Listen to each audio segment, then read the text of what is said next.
Alright, today I'm going to show you how to change the battery of a clock. Right here I have a clock. You can see from 12, 1, 2, 3, 4, 5, 6, 7, 8, 9, 10, 11, 12. It is indeed a clock. So what I'm going to do is I'm going to be replacing the old battery with a new battery. It looks like this hand is moving, which it is, but it slows down every now and then. It is indeed a dead battery, or at least close to dying. It looks like it's moving. It is moving, but the battery doesn't work. All right, so what I'm going to do is I'm going to replace the battery with this fresh battery right here. This is a AA battery made by Duracell.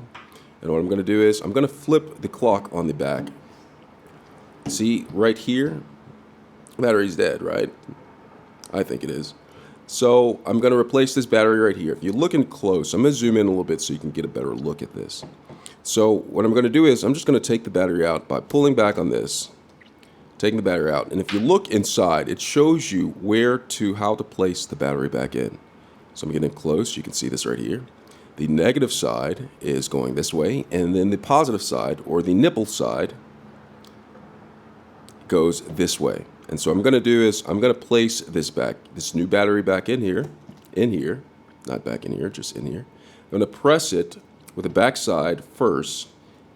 Make sure it's all the way back. And then press the nipple side down like this.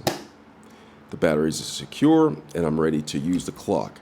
Now, whenever you put a new battery in, you're probably going to have to adjust the time on the clock because it was off because the battery wasn't running, right? Wrong? Right. Yes. All right, so you go ahead and go right here, and you adjust the time to the appropriate time. And what I'm going to do is let me zoom out so you can see this a little bit better. And so the time I'm going to adjust, I'm going to have my finger on the dial and moving the dial. And currently it is 7 o'clock on the dot. I'm not in my drop top.